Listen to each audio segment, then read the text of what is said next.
Si bien acá celebramos un año nuevo, que sería el 2012, ha habido años anteriores en esta parte del planeta que es desentrañado por el doctor D'Angelo. ¿En qué época nos quedamos? ¿Pleistoceno por ahí? Por ahí nos quedamos, Miriam. Bien. Sí. Sí, yo les contaba el miércoles anterior que había una gran diferencia entre el hombre de otras partes de la Tierra y el hombre americano, diferencia cronológica. Claro. El hombre de nuestra región, y concretamente nuestros pueblos originarios, son relativamente nuevos. Antropológicamente hablando, y cuando digo antropológicamente hablando, quiero darle a la antropología el lugar especial que tiene entre las ciencias. La antropología aporta muchísimas cosas a la historia y viceversa, tanto como la arqueología y tanto como la etnología. O sea, se aportan mutuamente cosas. Son interdisciplinarias además ahora, ¿no? Exactamente, pero como estamos hablando de historia de Mendoza, y como decimos que la antropología nos aporta. Ah, claro, ¿sí? claro. Nos aporta. ¿Qué aporta la antropología en Mendoza y en Cuyo? Aporta las investigaciones científicas, que no son pocas, y que tienen gran importancia en la Gruta del Indio, del Rincón de la Tuel, el sur de Mendoza, en Agua de la Cueva, el norte de Mendoza, y en el Inti Huasi, que es en la Sierra Grande de San Luis. Hay aportes científicos que hablan de pueblos originarios de hace 12.000 años. 12.000, o sea que son pre-huárpidos. Son pre-huárpidos y hasta allí llegan las investigaciones. Hay algunas otras investigaciones más actuales que de alguna manera no tienen todavía su correlato científico, su comprobación científica. Sí. Pero el hombre del sur de Mendoza, del norte de Mendoza y de San Luis tiene entre 9.500 y 12.000 años. ¿Sí? O sea, estamos hablando concretamente de todo el periodo del Holoceno. El periodo anterior, la era anterior, el Pleistoceno, duró 2 millones de años. Mi madre. Y en esos 2 millones de años estaba caracterizado por la presencia de los hielos, de los glaciares y del género Homo. ¿Sí? Ahora, el Homo de nuestra región tiene esa edad. También hablábamos de la hipótesis Clovis. La hipótesis Clovis es aquella que nos cuenta, también la antropología, que nos cuenta que el hombre que bajó desde el estrecho de Bering se enclava, por decirlo así, en el sur de Estados Unidos, norte de México, y a partir de allí se generan, se dividen y subdividen culturas que van a generar los pueblos originarios de toda América. Pero volvamos a Cuyo. En estos lugares, en estos 3 o 4 lugares de importancia antropológica y arqueológica, suceden cosas. ¿Qué le sucede al hombre originario de Mendoza? Sucede que vive aproximadamente 4.000 años como nómade, buscando alimento. O sea, sobrevive en la búsqueda, sobrevive recolectando, sobrevive cazando, pescando. O sea, no practica la agricultura. Claro, este es el fenómeno que recién aparece, el de la agricultura, que recién aparece en el Holoceno Medio. Y el Holoceno Medio son 3.500, 4.500 años atrás, antes del presente. Ahí aparece la revolución neolítica. ¿Qué es la revolución neolítica? Es la adaptación del hombre regional a los cambios geológicos. ¿Qué le pasa a Mendoza? ¿Qué le pasa a San Juan en el Holoceno Medio? Cosa sumamente interesante: bajan todos los hielos, se derriten los glaciares, desaparecen todos los hielos de la cordillera y se van hacia el mar. Es tan importante esto, que dura miles de años, es tan importante que la altura del agua de los mares sube en algunos casos hasta 300 metros. ¿Sí? Por lo tanto, modifica toda la geografía. Claro. Absolutamente toda la geografía, no solamente en relación a las costas, sino en relación al pasaje del deshielo por esta región. Es decir, se forman ríos. Se forman ríos, grandes ríos, que en nuestro caso van hacia el Atlántico. El tema, doctor, de haber encontrado, por ejemplo, residuos de mar en la cordillera de los Andes, es decir, que en donde estaba la cordillera había mar, ¿es de esa época o más? No, geológicamente más atrás. Eso es mucho más atrás. Bien. Nosotros estamos tomando la última partecita nada más de esta información. Es como el que dice usted, las 24 horas. Exacto. Ahora, es tan importante esto, para que se entienda gráficamente, que la isla de Tierra del Fuego no era una isla. ¿Sí? Estaba pegada al continente. Antes del Holoceno Medio estaba pegada al continente. El estrecho de Magallanes no existía y América terminaba en el Cabo de Hornos, casi 1000 kilómetros al sur de Río Gallegos. Sin embargo, ahora la cosa termina en Río Gallegos, o en todo caso en Ushuaia. ¿Sí? Ahora, ¿qué le sucede a Mendoza?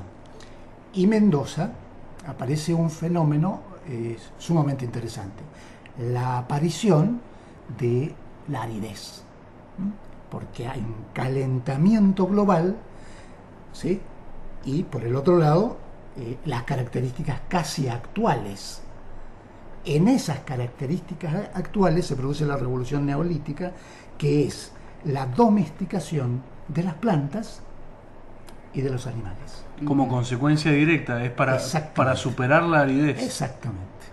Entonces, ¿qué ocurre allí? Animales que empiezan a domesticarse, como la llama, por ejemplo. Anteriormente, la vicuña, por ejemplo, los guanacos no eran domésticos, había que cazarlos.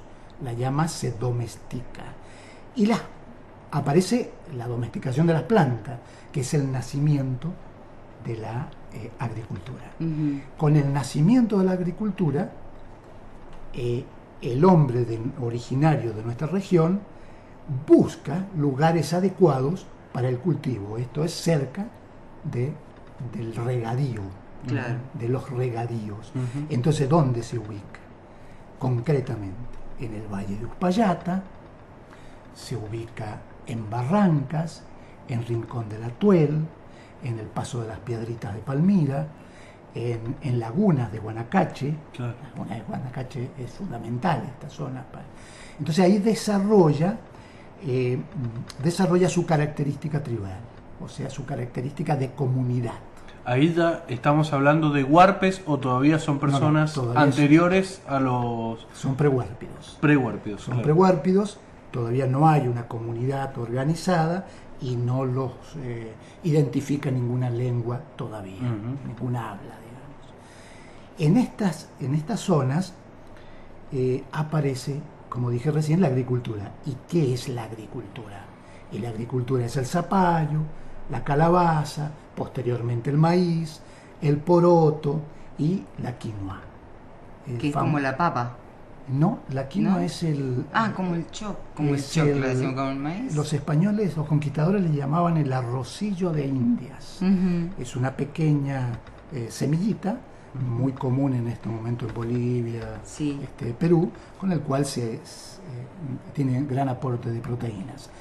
Entonces aparecen estos cultivos, y la vivienda de nuestros prehuárpidos se hace alrededor, en unidades habitacionales, alrededor de una especie de silo, que eran depósitos como pozos, donde se guardaban y se conservaban los alimentos, las viviendas alrededor, y quien conducía todo esto era el cacique, el toquí, digamos, organizador de la familia. A partir de allí nacen los huarpes, de esa forma comunitaria de convivencia. ¿Qué tipo de homo era ese que ya empezó con la agricultura? No, ese es el Homo sapiens. El Homo sapiens. Sí, es el Homo sapiens.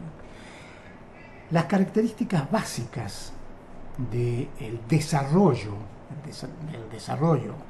de esto es que los une una manera de comunicarse que es su lengua. Todavía no se ha estudiado muy bien el origen de las lenguas.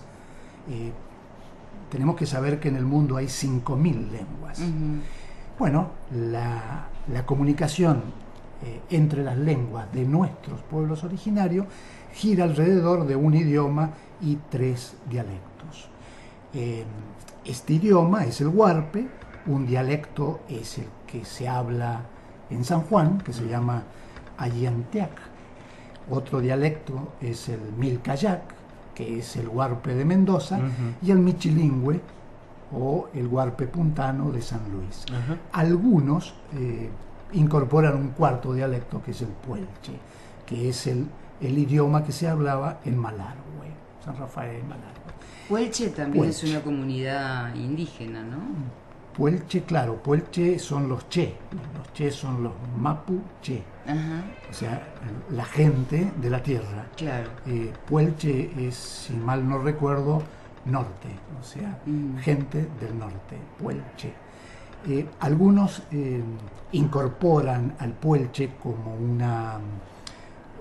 dialecto huarpe, y otros dicen que es una lengua totalmente distinta. Ahora bien, estos huarpes de San Juan, de lo que ahora es San Juan, de lo que ahora es Mendoza y de lo que ahora es San Luis, ¿tenían conexión entre sí?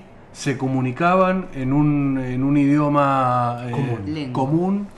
Sí, se comunicaban, y al aparecer la agricultura aparece el asentamiento. O sea, se asienta y forma su comunidad y desarrolla su cultura allí. Esto ocurre en el Holoceno Medio. Un poco después, es decir, 3.000 años antes del presente, aparece la cerámica. Y esto, aquí entra a tallar la arqueología, hacen aportes muchísimo más rico que la historia hasta acá, ¿no? ¿Por qué? Porque nuestros huarpes, nuestros prehuárpidos y nuestros huárpidos, empiezan a manejar la arcilla, la alfarería, y hay una característica de la cerámica que está en el norte de Mendoza y hasta el río Tunuyán. Esa característica son vasijas de color grises con guardas o decoraciones triangulares, geométricas. Eso es la cultura de Agrelo, así se llama, y así lo nombra, digamos, la arqueología, la historia y la prehistoria. Desde el río Tunuyán hacia el sur, la cerámica tiene otras características. Son características de color, cambia el color, es color ladrillo, aparece el amarillo, aparece el marrón oscuro, y como esto lo encuentra fundamentalmente Carlos Rusconi, esto hace 50 años, 60 años, en un pueblito cercano, en una población cerca de San Carlos, que se llama Biluco, pasa a llamarse la cultura de Biluco.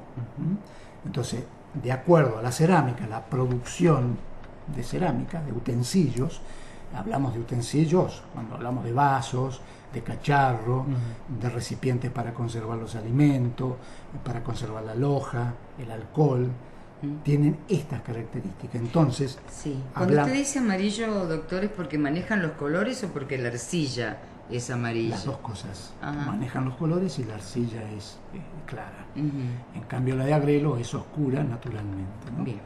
Esas son las dos culturas desde el punto de vista de la arqueología. ¿Y se puede saber si tenían determinada preferencia estética sobre el manejo de los colores o a la hora de manejar los colores, o simplemente hacían cuestiones sumamente utilitarias? No, hay una permanece en el tiempo ese tipo de estética. Tal es así que es fácilmente de identificar si se recorre nuestro museo Moyano en el parque. Vamos a ver las diferencias en el tiempo de esta cerámica, pero que siempre permanece las figuras geométricas. ¿Solamente cerámica? ¿Algún petroglifo o algo así? Sí, hay petroglifos también, fundamentalmente en el Valle de Uspallata, en el Tunducaral. Sí. En el Tunducaral. Que está un poco abandonado ese lugar. Está casi abandonado. De vez en cuando la buena voluntad de nuestro querido Roberto Bárcena, que tanto lucha por mantener esto, ¿no?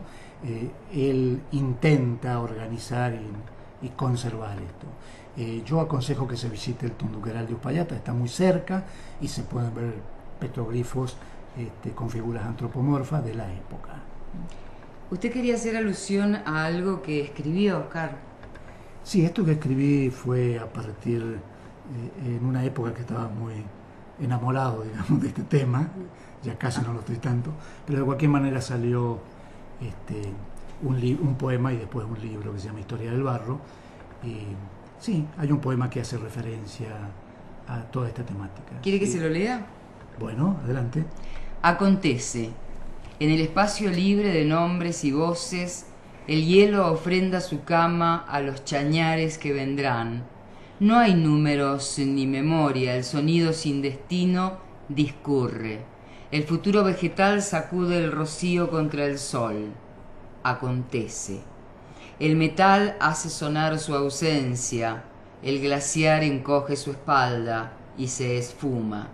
El lodo amasa siglos y la innominada aún columna andina atestigua presencias en el lomo del tiempo. Acontece. La minúscula roca emerge en la timidez de los juncos. El megaterio se desenrosca desde el fondo de los milenios, crece insaciable y trepa al brindis del algarrobo para torcer su arrogancia en la orgía de sus raíces. Acontece. El hielo con la piedra se enmarañan en la majestuosidad del asombro y la liturgia de la luz extrae del mineral la médula de su blancura. El barro abre los brazos y el Pithecanthropus surge del costillar del río. Acontece. Los homínidos y el carbono despliegan su hazaña de leche, y se hizo el Homo erectus, y se hizo el Prehuárpido palmirensis, y el barro lo acompañó, hasta azucararse de amarillo en el corazón del zapallo. Acontece. El sapiens se embiste de ocasos, y en los humeantes desencuentros arden exclamaciones incendiadas de extravíos. El relámpago le señala las alturas, mientras el cielo lo cobija, y el canto del río tuvo oídos, y los pulgares y los cántaros ahuecaron la voz y la aloja, y la maternidad de la arena dio a luz la canción de nuestros días. Esto es de Oscar D'Angelo, quien es el dueño de esta columna. Historia del Barro se llama su poema. Habla también como escribe y sobre todo poesía. Doctor, ha sido un placer tenerlo este día aquí en el Candil y muy interesante todo lo que nos ha contado. ¿Qué viene? Lo que viene. Lo que viene es la llegada de los incas y de los españoles a nuestras tierras. Bien, primero los incas, por supuesto. Un poquito antes. Pero hay que esperar una semana más. Una semana más, y si usted quiere, ya sabe, exactamente a las 16, el próximo miércoles vamos a tener otra parte de esta prehistoria de la región. Muchas gracias. Chao, Marian. Oscar, muchas gracias.